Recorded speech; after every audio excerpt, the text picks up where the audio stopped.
Hi friends, it's Rabbi Briskin with a thought for Shabbat.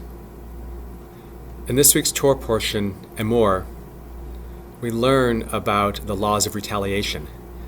It comes at the very end of the portion, and it describes what happens to a person who injures another person unintentionally. It's called Lex Talionis, and we also refer to it as eye for eye. Perhaps you've heard of this idea, the idea of eye for eye, tooth for tooth, life for life.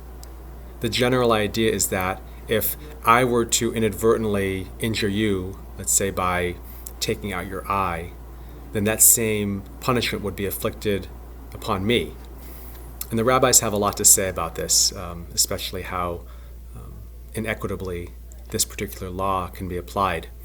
So much so that the rabbis, in their later wisdom, decided that you cannot retaliate by mimicking the same injury, but rather by paying monetary compensation.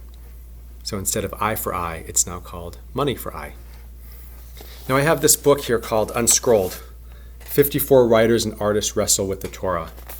And this week's contribution, provided by filmmaker and screenwriter Dana Adam Shapiro, takes this portion and creates a little Dr. Seuss style commentary on it that I want to share with you, and especially the last stanza of it. It's called We.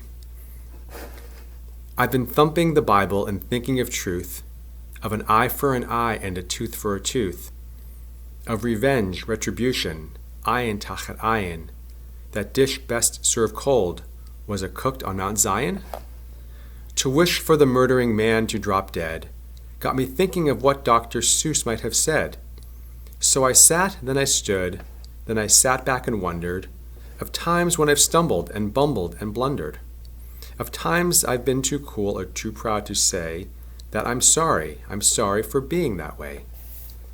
But it's not just a lack of I'm sorries that sway peaceful people to huff and puff in that way, that all we know can lead to a pow or a thwack or a monkey velcroing itself to your back.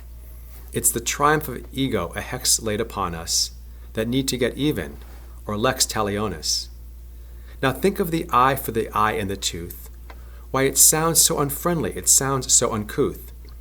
Though intended to moderate vengeance instead, it makes people grow eyes in the back of their head. And this is the key point that I want you to all focus on.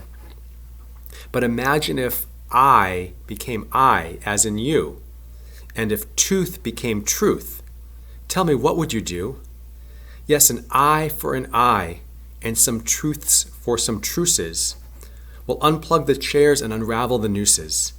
An eye for an eye equals blindness, you'll see, but an eye for an eye makes for something called we.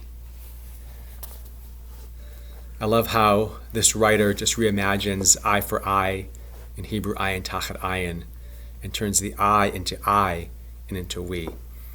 So as we continue making our way through the day and through Shabbat, think about how we can think less about vengeance and retribution, and how we can come together as one community as we turn I into we.